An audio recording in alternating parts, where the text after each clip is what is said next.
Hello everyone.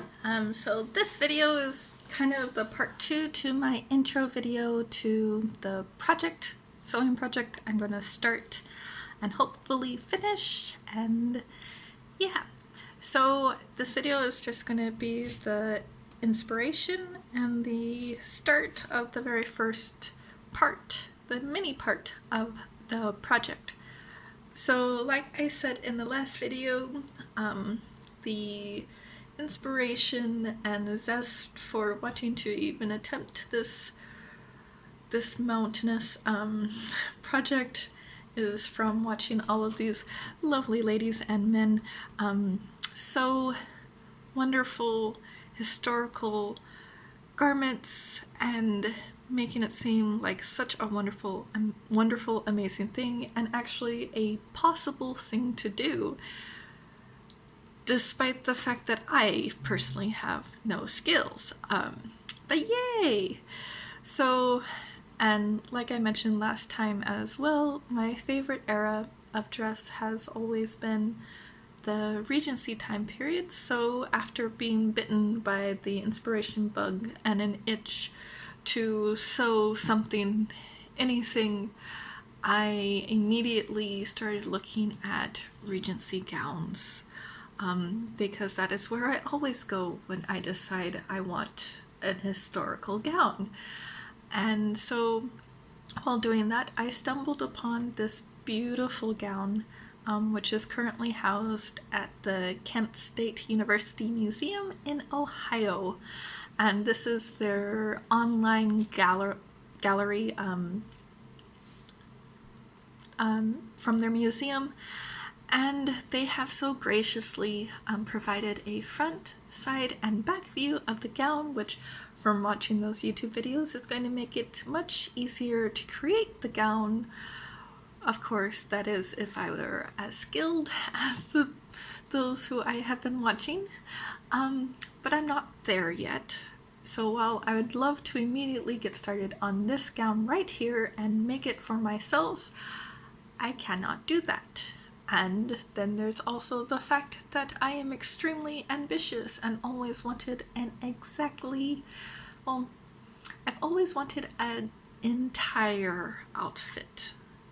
So that means the gown and the undergarments and everything that an actual woman in the time period might have worn, because of course we don't know for certain what exactly they would have worn. We have an idea from gowns like this, which exist still today, but there's only a few gowns that still exist, and there's many different reasons why those still exist. So for brevity's sake, it's not possible to get entirely exactly what they would have worn, but I've always wanted to get as close as possible.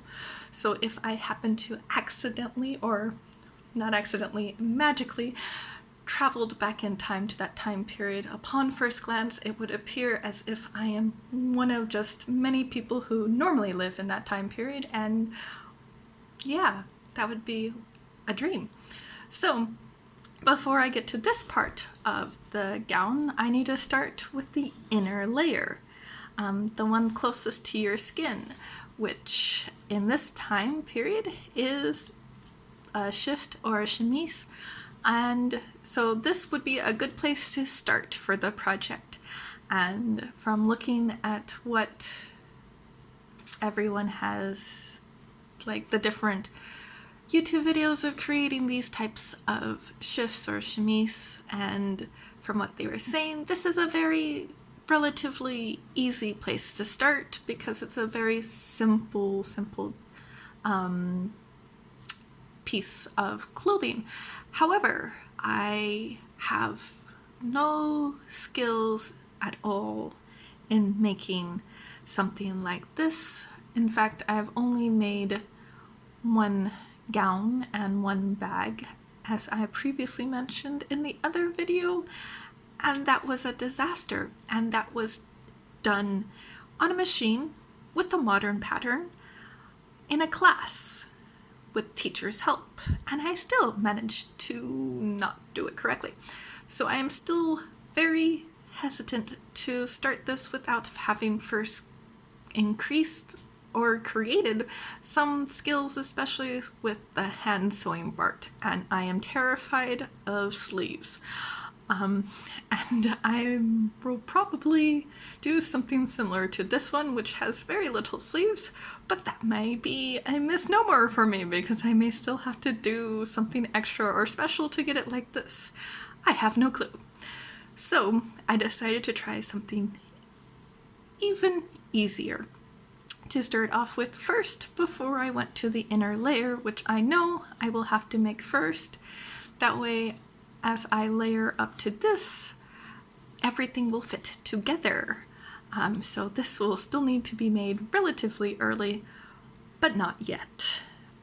So I have made a dress and a bag before. My bag, despite using the only other fabric I currently had at the time, and therefore incredibly hideous, I believe, and I don't think I still kept it, turned out actually decent and usable. So I decided I would begin with a bag, or the reticle, which I'm not entirely sure I am saying correct, but you know, so in the time period it looked like many women would carry around this type of bag, this like a bag that looks very similar to this, as like a purse that we would use nowadays, just to carry small little things in. So I've decided to start off with this, and to make it match this, which is definitely, I'm not entirely sure, but I feel like because of the fine like detailed lacing in here and the hemline and the short sleeves, versus a dress like this, that this might actually be an evening gown, and not a daytime gown. But again, while I love the time period and the dress, I am not an expert on it, so who knows. But to make a bag that would fit with this type of dress, I will probably have to do it in a delicate or silkish, I'd probably have to make it very similar to this one right here. So because this is an evening gown and probably would be worn to a gathering or something like that, I would want a pretty reticle, so therefore probably embroidery, which funnily enough I have more experience with than hand sewing, which is very strange, though I did more cross stitching than embroidery, so this may be a little tricky, but I will attempt it anyway.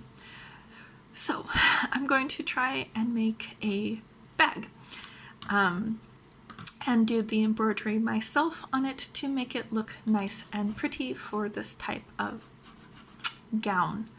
I don't really like the odd shape, which seems to be quite common in all of these pictures, which I'm worried is actually more historically accurate.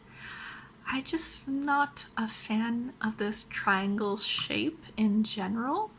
So my bag is going to be historical-ish in the end, because I just prefer rounder, softer curves, kind of like this bag here. But I still have no experience.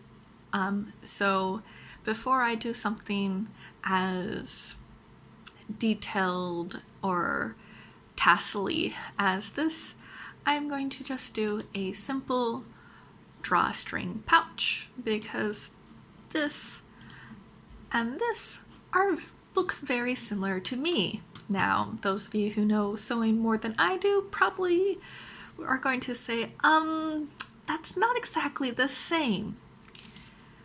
But for me, this will do. So I'm going to start off with creating something similar to this, and hopefully this will work out.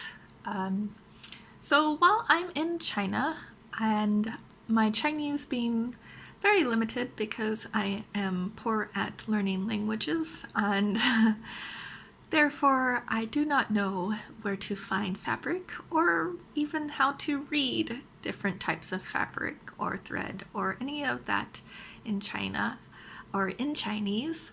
I have to wait till I go back to America to get my fabric and things to make this. So I am moving back to America in about 3 weeks or so.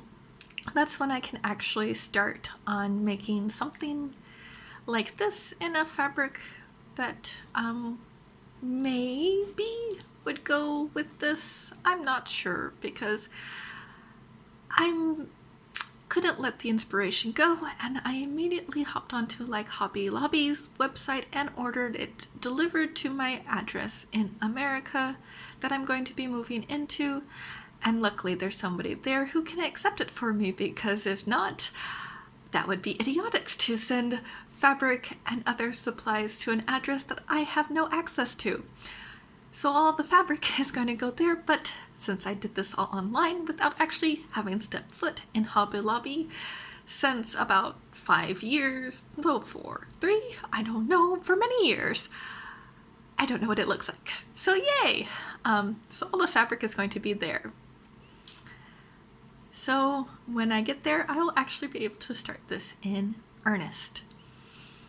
And that's where I'm going to leave off this video, because this video was supposed to be just the inspiration and the beginning point. So the part 1 of my sewing project to create this gown and all of the components to make it so it actually functions and flows and works like an actual Regency gown might have, is going to start off with a pouch. That is not a part of the dress at all, but yay me. That will hopefully in the end match or just become a very useful pouch to carry things in, so yay. And if not, a gift for an unsuspecting friend of mine. And I will probably make many of these, trying to get it right and to practice the stitching before I attempt. So part 1, a drawstring pouch or purse.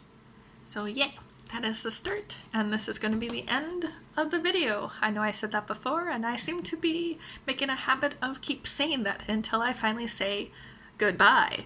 So goodbye.